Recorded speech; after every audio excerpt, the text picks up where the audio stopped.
Hello friends, ఈరోజు విరిగిపోయిన పాలతో టేస్టీ కర్రీ ఎలా తయారు చేసుకోవాలో చూపిస్తున్నాను. ఇలా పాలు విరిగిపోయినప్పుడు ఒక్క నిమిషం దాన్ని మరగనిచ్చి దాంట్లో ఒక 2 టేబుల్ స్పూన్ వెనిగర్ని కానీ నిమ్మకాయని కానీ యాడ్ చేసుకోవాలి. చూసారు కదండి, ఇలా యాడ్ చేస్తున్నప్పుడు వాటర్ సెపరేట్ అయిపోతుంది. సెపరేట్ అయిపోయి మనకి క్లియర్గా ఈ విరిగిపోయిన పన్నీర్ అనేది కనబడుతుంది. ఇలా ఒక ఫిల్టర్లో విరిగిపోయిన పాలని పోసుకొని పన్నీర్ని సెపరేట్ చేసుకోవాలి. ఇప్పుడు దీని మీద కొంచెం చల్లనీళ్ళు పోసుకోవాలి.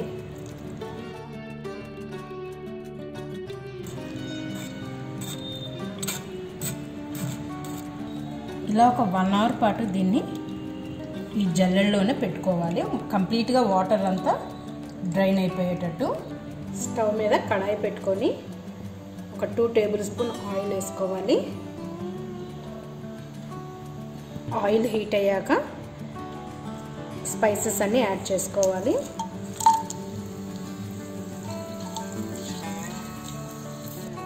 ఒక గుప్పెడు జీడిపప్పు యాడ్ చేస్తున్నాను. జీడిపప్పు కూడా వేగాక ఒక 2 ఆనియన్స్ పెద్దవి కట్ చేసుకున్నవి, ఇవి కొంచెం కలర్ మారి బ్రౌన్గా వేగే వరకు వేయించుకోవాలి. ఆనియన్ కొంచెం వేగాక ఒక టీ స్పూన్ అల్లం వెల్లుల్లి పేస్ట్ యాడ్ చేస్తున్నాను. ఇది కూడా కొంచెం పచ్చివాసన పోయేదాకా వేగాలి. ఒక పెద్ద టొమాటోని చిన్న ముక్కలుగా కట్ చేసి యాడ్ చేస్తున్నాను. ఈ టొమాటో కూడా బాగా మగ్గిపోవాలి. టొమాటో కూడా బాగా మగ్గిపోయిందండి. ఇప్పుడు దీనికి టేస్ట్కి సరిపోయేంత సాల్ట్ యాడ్ చేస్తున్నాను. ఒక టీ స్పూన్ కారం, 1/2 టీ స్పూన్ పసుపు, ఒక టీ స్పూన్ ధనియాల పొడి, ఒక 1/2 స్పూన్ గరం మసాలా. వీటన్నింటినీ ఒకసారి బాగా కలుపుకోవాలి. ఇందాక డ్రైన్ చేసి పెట్టుకున్న చనాని ఈ విధంగా నలుపుతూ వేసేయాలి.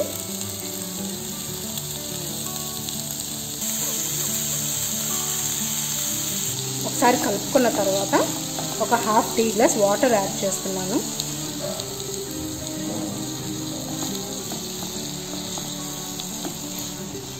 కొంచెం గ్రేవీ కన్సిస్టెన్సీ వస్తుంది అని. ఇప్పుడు దీన్ని లిడ్తో క్లోజ్ చేసి ఒక 2-3 మినిట్స్ ఉడకనివ్వాలి. చూసారు కదండి, వాటర్ కూడా ఇంకిపోయినాయి. కూర మంచి గ్రేవీ టెక్స్చర్ వచ్చింది. ఈ కర్రీ చపాతీలోకి, పూరీలోకి, ఏదైనా ఫ్లేవర్డ్ రైస్లోకి కూడా చాలా టేస్టీగా ఉంటుంది. పాలు విరిగిపోయినప్పుడు పన్నీర్ చేసే టైం లేదు అని పడేయకుండా ఈ విధంగా మనం ఇన్స్టెంట్గా కర్రీ చేసుకోవచ్చు.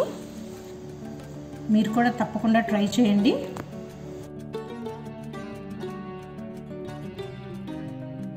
ఈ వీడియో మీకు నచ్చినట్లయితే లైక్ చేయండి, షేర్ చేయండి, ఛానల్ని సబ్స్క్రైబ్ చేసుకోండి. Thank you.